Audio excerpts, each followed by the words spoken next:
do when you wake up in the morning? Chances are you roll over, grab your phone, and scroll on social media all before getting out of bed. According to the National Library of Medicine, 2023, up to 95% of youth ages 13 to 17 report using a social media platform, with more than a third saying they use social media almost constantly.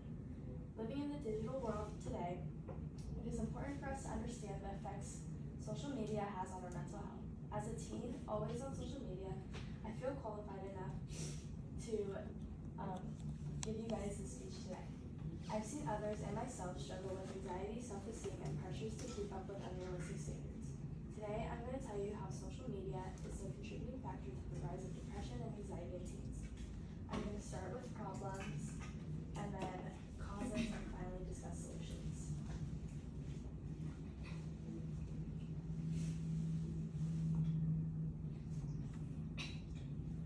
To start, the main problems with social media and teens are comparison, self-esteem, cyberbullying, and sleep disruption and addiction. Social media encourages teens to compare themselves with their peers or people they see online. However, many people don't know that they cannot trust what they see online all the time. Social media is curated images of unrealistic beauty and happiness that can make teens feel inadequate when their own experiences seem less glamorous. Over time, the constant comparison of what they see online versus reality can slowly destroy one's self-esteem. According to the National Library of Medicine 2023, in a study conducted by Woods and Scott with 467 adolescents, it was found that adolescents with high levels of social media use had low self-esteem. The pressure to measure up to these unrealistic standards plays a big role in teen self-esteem. This ongoing cycle of comparison and self-criticism can heighten vulnerability and depression and anxiety, as many teens internalize these feelings. Another problem is the rise of cyberbullying on social media platforms. Cyberbullying can come in many forms, including hurtful comments, spreading rumors, or sharing embarrassing content. An article from the Pew Research Center 2022 states nearly half of U.S. teens ages 13 to 17 report ever experiencing one of 6 cyberbullying behaviors asked about. These attacks can reach a wider audience almost instantly, and many people forget that the internet is forever, making it difficult for teens to escape. Another problem about social media is sleep disruption. Excessive use can disrupt sleep patterns, especially using it late at night. A study from Harvard Health 2024 says Harvard researchers and their colleagues conducted an experiment comparing the effects of 6.5 hours of exposure to blue light and exposure to green light with comparable brightnesses. The blue light suppressed melatonin for about twice as long as the green light and shifted circadian rhythms by twice as much.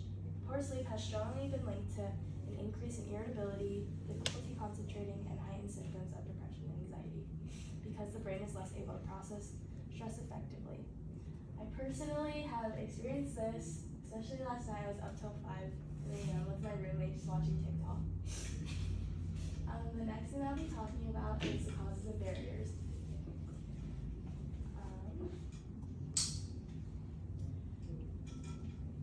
The causes and barriers I will be focused on are a lack of parental guidance that can leave teens vulnerable to the negative effects of social media, as they may struggle to navigate online interactions and intake content in a healthy way. Without guidance, teens are more prone to harmful content such as those previously mentioned, like cyberbullying and such. Without guidance, teens are more pressured to meet social expectations.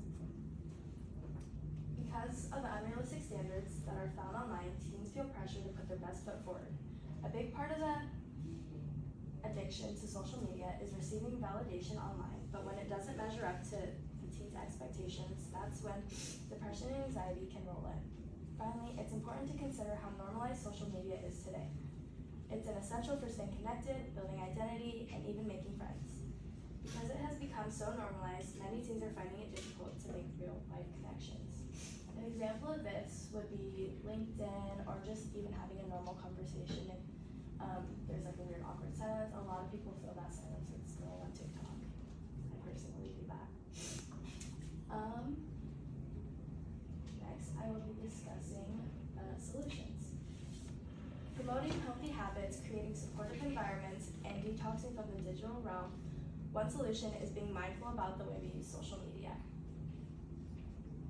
An example to be more mindful is thinking about if you have a reason to go on your phone, why you have to go on your phone, or if you can set a time constraint to make sure you're limiting yourself without ending up doom scrolling. Being on your phone, especially close to bedtime, is not beneficial to your sleep. Finding supportive communities is also extremely helpful. This can be joining different clubs if you notice yourself staying on the phone. Connecting with community can also help normalize the stigma around mental health and can strengthen confidence. My call to action. I challenge you to try setting a digital curfew. Setting a specific time every night to shut social media off at least 30 minutes before going to bed. Doing this consistently can allow you to unwind and decompress, especially as students in college. Small changes every day can make a big impact on emotional well-being. To conclude, it is safe to say social media plays a significant role in the rise of depression and anxiety among teens, shaping their view of the world and how they manage stress. In this speech, I talked about the problems, causes, and barriers, and different solutions to try moving forward. This is a crucial topic because mental health of today's teens will shape the future of our communities, and especially our world. Understanding the impacts of social media will help us support each other more effectively and encourage us to create a healthier, more mindful lifestyle.